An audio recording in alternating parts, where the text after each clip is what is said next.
कोलकाता के आरजीकर अस्पताल में हुए रेप कांड के बाद ममता सरकार अब महिला अपराधों को लेकर कानून सख्त करने जा रही है। इसे लेकर बिल विधानसभा में पास भी हो गया है। ममता सरकार ने रेप के मामलों में दोषियों को जल्द से जल्द सजा देने का मकसद से कानून में संशोधन किया है। अब इसमें बड़ा मुद्दा यह है कि जब तक ममता सरकार के हाथ में इस मामले की कमान थी, तब तक ममता सरकार ने कोई एक्शन नहीं लिया। प्रिंसिपल को बर्खास्त करने की बात आई तो उन्हें नया ओहदा दे दिया गया। जब टीएमसी में विरोध के सुर उठने लगे तब उन्हें बाहर का रास्ता दिखा दिया गया। जब विपक्षी दल आवाज उठाने लगे तो उन पर बंगाल पुलिस ने लाठीचार्ज किया। जब ममता सरकार चारों तरफ से घिर गई तब विरोध प्रदर्शन शुरू कर दिया और आज ये बिल पेश किया। इससे आखिर क्या साबित करना चाहती हैं आप? इस स्टोरी की शुरुआत में ही कमेंट बॉक्स में बताइए कि आखिर आपको ममता सरकार जो कर रही है उससे आपको क्या लग रहा है। तो शुरुआत करते हैं हम इस स्टोरी की। नमस्कार, आप देख रहे हैं कैपिटल टीवी। मैं हूं आपके साथ पल्लवी सिंह।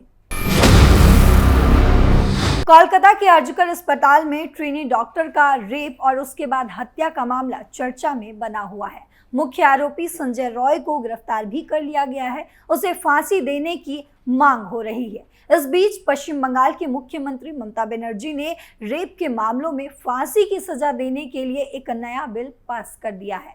बिल में दुष्कर्म के दोषियों को फांसी की सजा देने का प्रावधान है।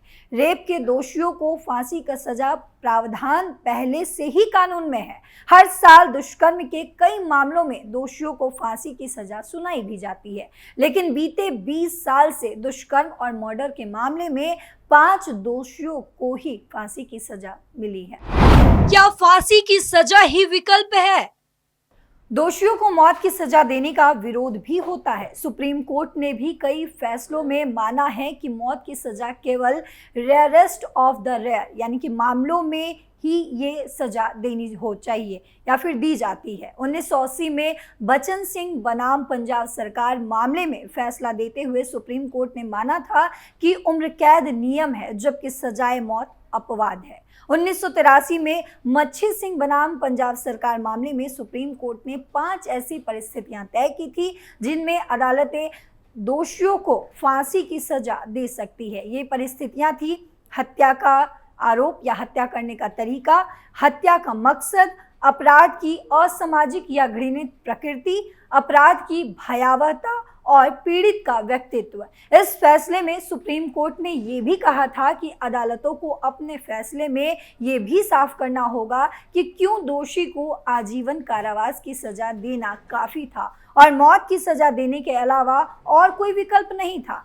मई 2009 में संतोष कुमार सतीश भूषण बरियार बनाम महाराष्ट्र सरकार मामले में सुप्रीम कोर्ट ने रेयरेस्ट ऑफ द रेयर की व्याख्या की थी। तब सुप्रीम कोर्ट ने कहा था कि किसी भी दोषी को फांसी की सजा तब तक नहीं दी जानी चाहिए जब तक कि आजीवन कारावास का विकल्प ना बचे। सुप्रीम कोर्ट ने कहा था कि मौत की सजा सुनाते समय अदालतों को 2 बातें ध्यान में रखनी चाहिए।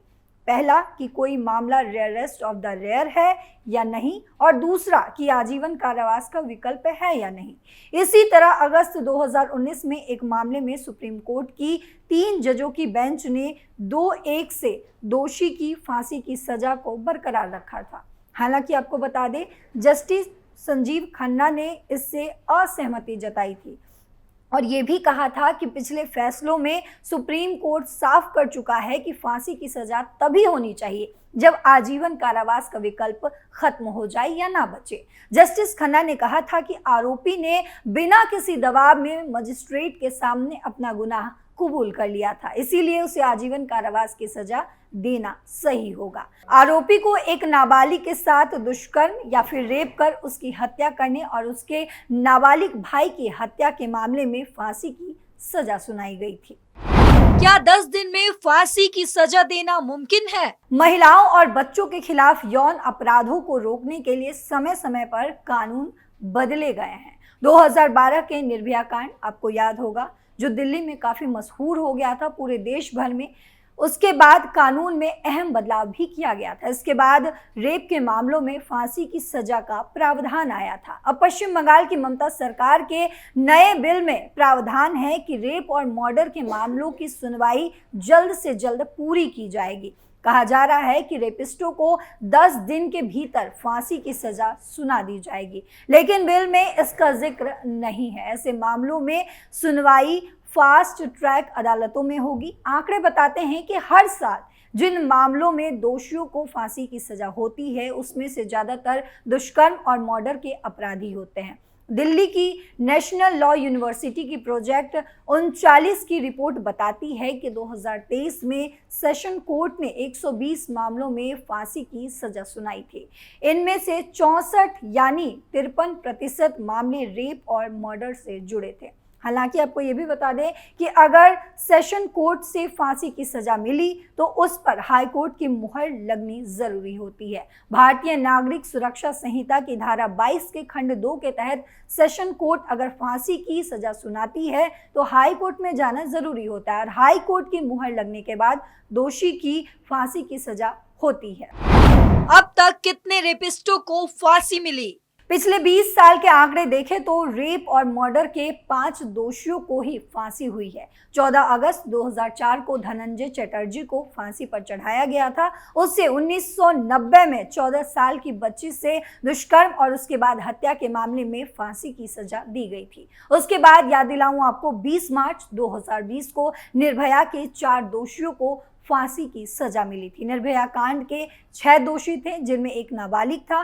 नाबालिग 3 साल की सजा काटकर छूट गया था। एक दोषी ने आत्महत्या कर ली, वहीं बाकी 4 दोषी ने अपनी फांसी रुकवाने के लिए सारी तरकीबें आजमा ली, लेकिन वो टल नहीं सका। मार्च 2020 में चारों को तिहाड़ जेल में फांसी पर लटका दिया गया। सजा मिलने के बाद भी कहां अटक जाती है बात? आंकड़े बताते हैं कि हमारे देश में दोषियों को फांसी की सजा सुना तो दी जाती है, लेकिन उसे अमल में नहीं लाया जाता। आमतौर पर माना जाता है कि निचली अदालतें स्थानीय भावनाओं के आधार पर फैसला लेते हुए जल्दबाजी में दोषी को फांसी की सजा सुना देती है, लेकिन जब मामला हाई कोर्ट या सुप्रीम कोर्ट जाता है तो फैसला पलट दिया जाता है। मई 2022 में मनोज कुमार बनाम मध्य प्रदेश सरकार मामले में सुप्रीम कोर्ट ने ट्रायल कोर्ट की ओर से फांसी की सजा सुनाए जाने पर चिंता जताई थी। सुप्रीम कोर्ट ने कहा था कि फांसी की सजा सुनाने से पहले ट्रायल कोर्ट को दोषी से जुड़े सारे सबूतों पर अच्छे से विचार करना चाहिए। साथ ही फांसी की सजा के मामले में सरकारों को दोषी से जुड़ी सारी जानकारी और सबूत ट्रायल कोर्ट को देना ही होगा, जिसमें आरोपी की उम्र, फैमिली बैकग्राउंड, पढ़ाई का स्तर, कमाई का स्तर और उसका मनोवैज्ञानिक स्तर भी शामिल होगा। पिछले साल अप्रैल में ऐसे ही एक मामले में सुप्रीम कोर्ट ने यह भी कहा था कि अगर दूसरा पक्ष फांसी की सजा की मांग करता है तो उसे ट्रायल कोर्ट में आरोपी के बैकग्राउंड की सारी जानकारी अदालत में पेश करनी होगी या फिर देनी होगी। इसके आगे भी कई प्रक्रियाएं होती है, जैसे सुप्रीम कोर्ट जाता है। अगर सुप्रीम कोर्ट में भी ये फाइनल हो जाता है तो आपके पास एक ऑप्शन होता है कि आप प्रेसिडेंट के पास भी जा सकते हैं, और अगर प्रेसिडेंट भी उस चीज़ से सहमति भरते हैं कि अगर आपको फांसी की सजा दी जाएगी तो आप फिर से एक बार सुप्रीम कोर्ट में दाखिल कर सकते हैं। रेप के मामलों में फांसी की सजा कब? भारतीय न्याय संहिता यानी कि बीएनएस की धारा 65 में प्रावधान है कि अगर कोई व्यक्ति 12 साल से कम उम्र की बच्ची के साथ दुष्कर्म का दोषी पाया जाता है तो उसे 20 साल की जेल से लेकर उम्र कैद तक की सजा हो सकती है। ऐसे मामलों में दोषी पाए जाने पर मौत की सजा का भी प्रावधान है। इसके अलावा जुर्माने का भी प्रावधान दिया गया है। वहीं गैंगरेप के मामलों में दोषी पाए जाने पर 20 साल से लेकर उम्र कैद और जुर्माने की सजा का प्रावधान है। बीएनएस की धारा 70 के खंड 2 के तहत नाबालिग के साथ गैंगरेप का दोषी पाए जाने पर कम से कम उम्र कैद की सजा तो होगी ही, साथ ही मौत की सजा भी हो सकती है। ऐसे मामलों में जुर्माने का भी प्रावधान है। बीएनएस की धारा 67 के तहत अगर रेप के मामले में महिला की मौत हो जाती है या फिर वो कोमा जैसे स्थिति में पहुंच जाती है तो दोषी को कम से कम 20 साल की सजा होगी। इस सजा को बढ़ाकर आजीवन कारावास या फिर मौत की सजा में भी बदला जा सकता है।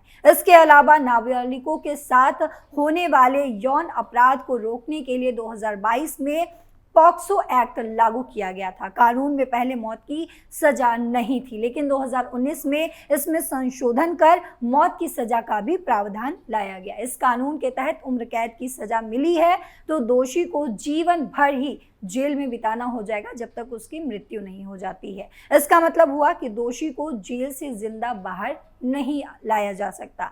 तो इस मामले पर आपकी क्या राय है, कमेंट बॉक्स में जरूर बताते जाइएगा। फिलहाल मेरे साथ इतना ही। देश और दुनिया की तमाम खबरों के लिए देखते रहिए कैपिटल टीवी। नमस्कार।